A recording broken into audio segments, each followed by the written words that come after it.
ಇಗೋ ಆ ಆಗಸದ ಶಕ್ತಿ ಬಂದು ನನ್ನ ಕೈ ಸೇರಿದೆ. ಪಂಚಭೂತದ ಈ ಕೊನೆಯ ಶಕ್ತಿಯನ್ನು ಆ ನಕ್ಷತ್ರಕ್ಕೆ ಸೇರಿಸಿದರೆ ಪಂಚಭೂತದ ಶಕ್ತಿಗಳು ನನ್ನ ವಶವಾಗ್ತವೆ.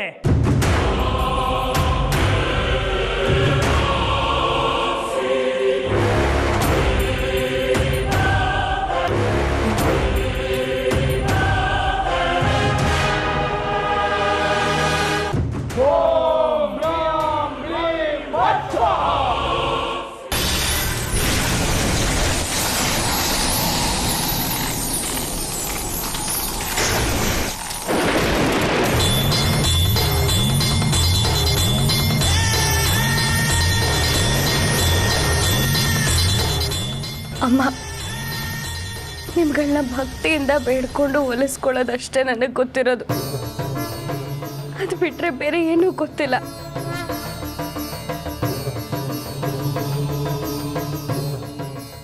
ನಿಮ್ಗಳನ್ನ ವಶ ಮಾಡಿಕೊಂಡು ಮತ್ತು ಮಾವ ಸ್ವಾತಿನ ವಶೀಕರಣ ಮಾಡ್ಕೊಳ್ಳೋದಕ್ಕೆ ನೋಡ್ತಿದ್ದಾರೆ. ಇದನ್ನ ತಡಿಲೇಬೇಕು. ಅವರನ್ನ ಕಾಪಾಡಿ.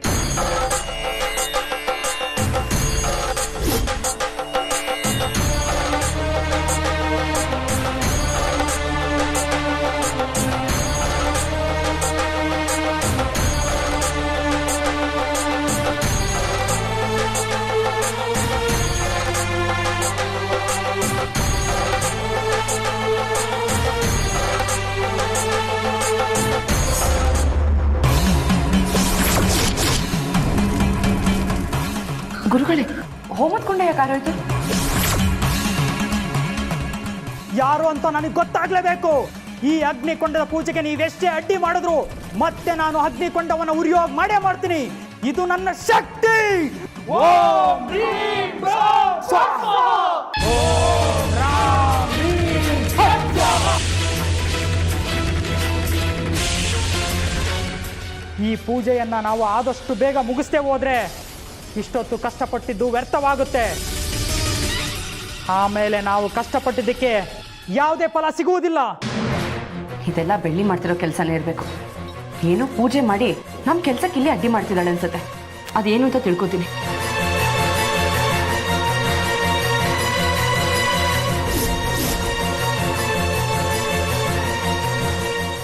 ದೊಡ್ಡಪ್ಪ, ನಾವು ಮಾಡ್ತಿರೋ ವಶೀಕರಣ ಪೂಜೆಗೆ ಅಡ್ಡಿ ಆಗ್ತಿದೆ.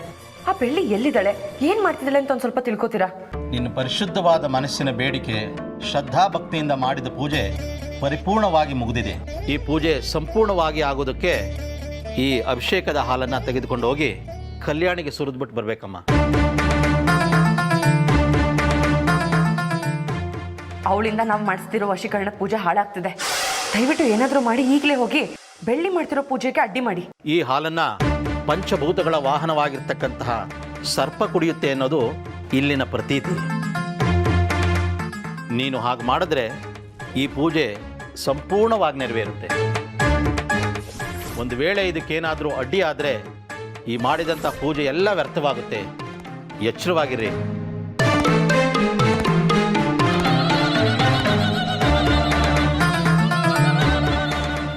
ಎಲ್ಲ ಎಚ್ಚರಿಕೆ ಇರಲಿ.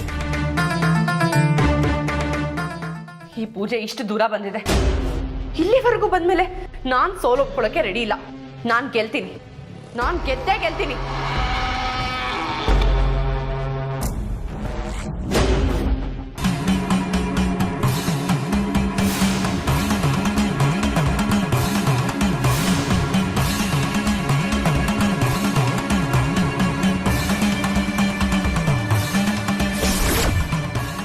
ಅಮ್ಮ ತಾಯಿ, ಎಲ್ಲ ಒಳ್ಳೇದಾದ್ರೆ ಸಾಕು. ದೇವ್ರಂತ ಅಣ್ಣಂಗೆ ಸರಿಯಾದ ಜೋಡಿ ನಮ್ಮ ಅದಕ್ಕೆ. ಈ ಕಷ್ಟದಿಂದ ನೀನೇ ಪಾರ್ ಮಾಡಬೇಕು ತಾಯಿ. ಮಾಯಾ, ಹಾ ಗುರುಗಳೇ, ಬಾಮ್ಮ ಇಲ್ಲಿ.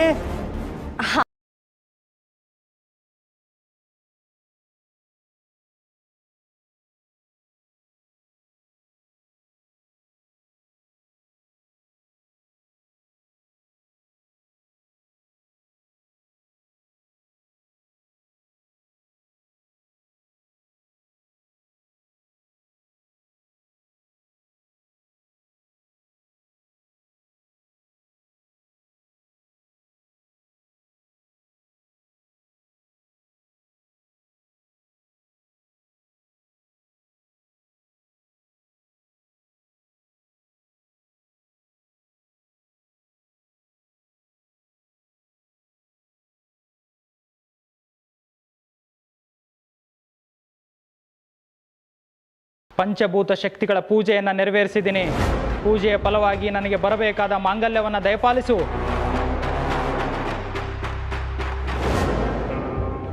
ಓಂ ರೀಂ ರಾಂ ಫಟ್ ಸ್ವಾಹ.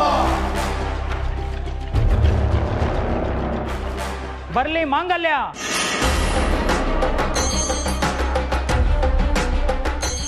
ಮಾಯಾ, ಈ ಮಾಂಗಲ್ಯ ನಿನ್ನ ಕೊರಳು ಸೇರಿದ್ರೆ ಸಾಕು. ಇನ್ನು ನಿನ್ನು ಯಾರು ಏನು ಮಾಡೋಕ್ಕಾಗಲ್ಲ. ಮುತ್ತುವಿನ ಹೆಂಡತಿಯಾಗಿ ಕೊನೆಯವರೆಗೂ ಬಾಳ್ವೆ ಮಾಡ್ತೀಯ.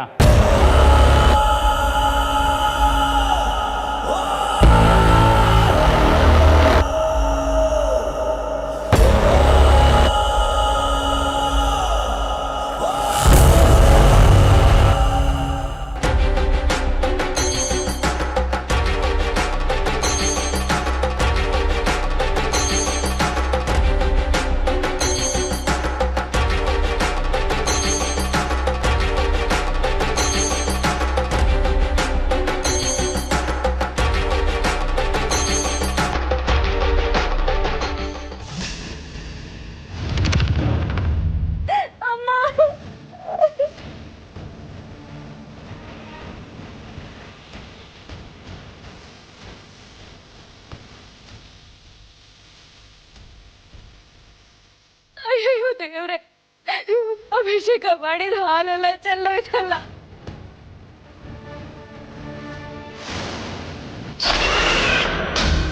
ಅಯ್ಯೋ ದೇವ್ರೆ, ಎಷ್ಟೆಲ್ಲ ಕಷ್ಟಪಟ್ಟು ಪೂಜೆ ನೆರವೇರಿಸಿದ್ದೆ, ಎಲ್ಲ ವ್ಯರ್ಥ ಆಗೋಯ್ತು, ಎಲ್ಲ ವ್ಯರ್ಥ ಆಗೋಯ್ತು.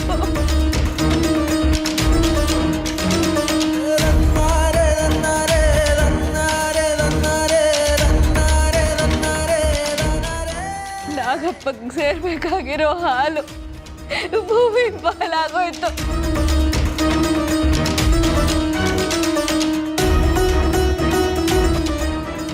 ಅಯ್ಯೋ, ಈ ಪೂಜೆ ನೆರವೇರ್ಲಿಲ್ಲ.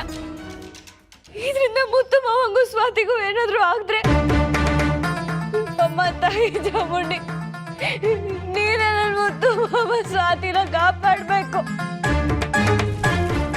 ನನ್ನ ಮುತ್ತು ಮಾವ ಸ್ವಾತಿಗೆ ಏನಾದ್ರೂ ಆದ್ರೆ ನಾನಂತೂ ಬದುಕಿರಲ್ಲ, ನಾನಂತೂ ಬದುಕಿರಲ್ಲ.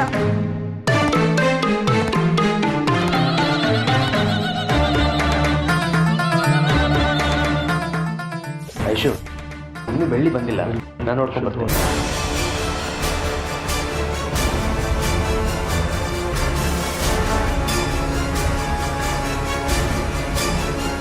ಬೆಳ್ಳಿ,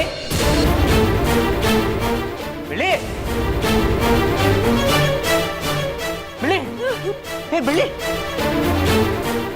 ಏನಾಯ್ತಮ್ಮ? ಷಣ್ಮುಗಣ್ಣ ಕಲ್ಯಾಣಿಗೆ ಅಂತ ತಗೊಂಡು ಹೋಗ್ತಾ ಇದ್ದ ಹಾಲಿನ ಬಿಂದಿಗೆ ಯಾರೋ ತಳ್ಳಿದಕ್ಕೆ ಬಿದ್ದೋಯ್ತು ಷಣ್ಮುಗಣ್ಣ. ಹಾಲೆಲ್ಲ ಭೂಮಿ ಪಾಲಾಗೋಯ್ತು, ಪೂಜೆ ಎಲ್ಲ ವ್ಯರ್ಥ ಆಗೋಯ್ತು ಷಣ್ಮುಗಣ್ಣ. ಯಾರ ಕೈವಾಡನೋ ಏನೋ, ನಾನು ಬೇಡ್ಕೊಂಡಿದ್ದು ಯಾವುದೋ ನೆರವೇರ್ಲಿಲ್ಲ. ಮುತ್ತು ಮಾವ ಸ್ವಾತಿಗೆ ಏನಾಗುತ್ತೋ ಏನೋ ಅಂತ ಭಯ ಆಗ್ತಿದೆ.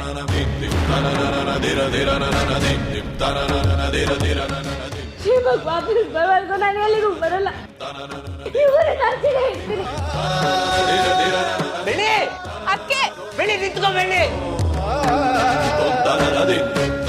ಮುತ್ತು, ತಗೋ ಈ ತಾಳಿ.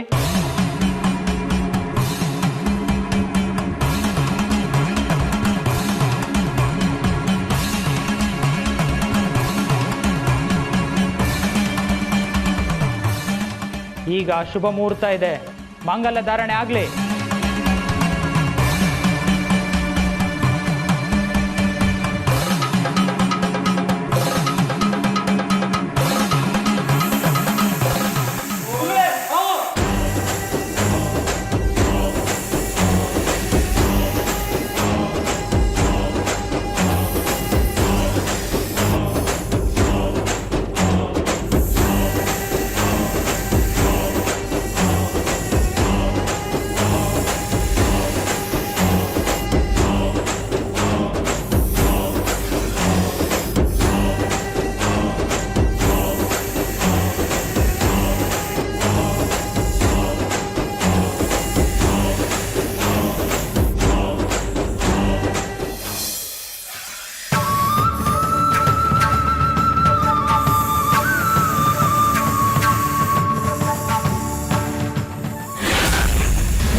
ಫಟ್ ಸ್ವಾಹ. ಗುರುಗಳೇ, ತಾಳಿ ಹಾವತ್ರ ಹೋಗ್ಬಿಟ್ಟಿದೆ, ಈಗ ಏನ್ ಮಾಡೋದು?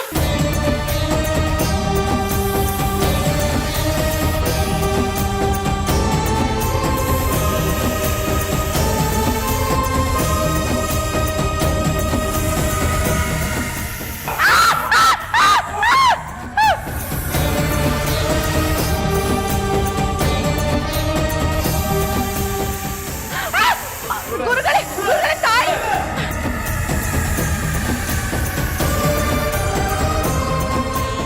ಅಪಶಕುನ ನಡೀತಾ ಇದೆ. ಯಾವುದೋ ಒಂದು ಶಕ್ತಿ ನಮ್ಮ ಪೂಜೆಗೆ ಅಡ್ಡಿ ಮಾಡ್ತಾ ಇದೆ.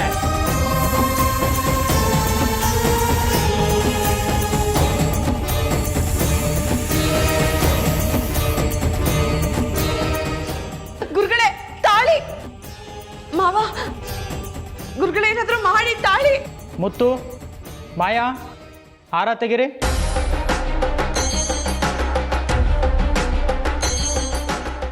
ಒಂದು ನಿಮಿಷ ಕಣ್ಣು ಮುಚ್ಕೊಂಡು ದೇವರನ್ನ ಧ್ಯಾನ ಮಾಡಿ. ಸರಿ ಗುರುಗಳು. ಮಾಯಾ, ನೀನು ಹೊರಡು. ಸರಿ ಗುರುಗಳೇ.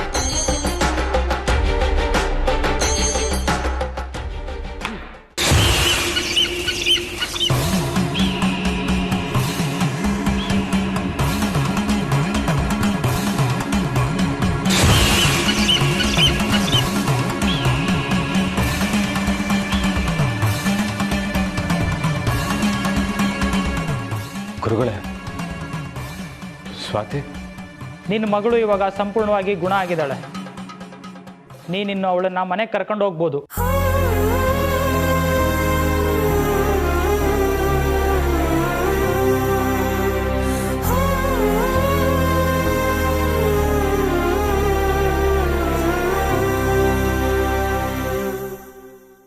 ತುಂಬ ಉಪಕಾರ ಆಯಿತು ಸ್ವಾಮಿ.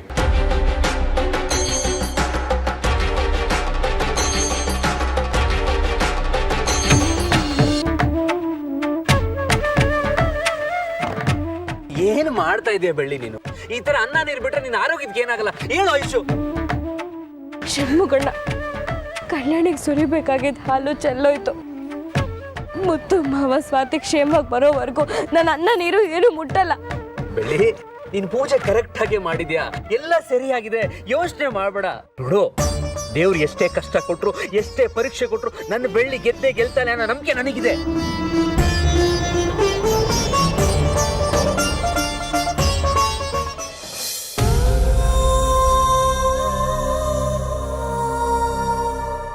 ಮುತ್ತು, ಮಾವ, ಸ್ವಾತಿ, ಸ್ವಾತಿ.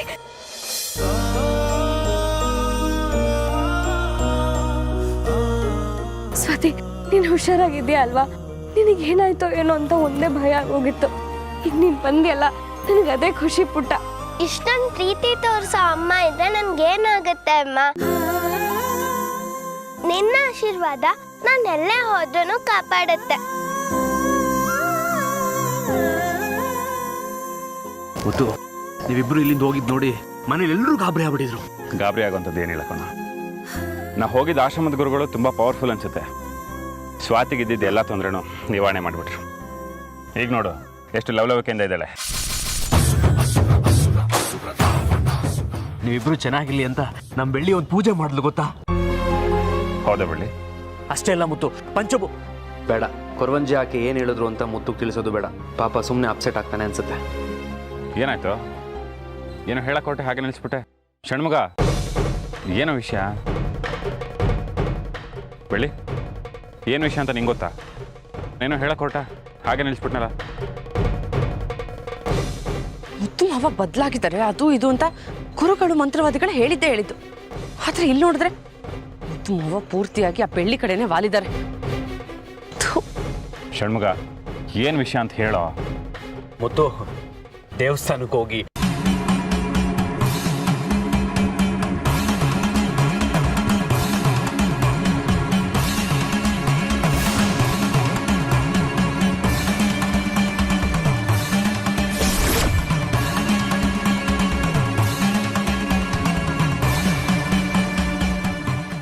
ಏನು ಬೆಳ್ಳಿ ನೀನು? ನಿನ್ನ ನೀನು ಹೀಗೆ ದಂಡಿಸ್ಕೊಂಡ್ರೆ ಹೇಗೆ ಹೇಳು?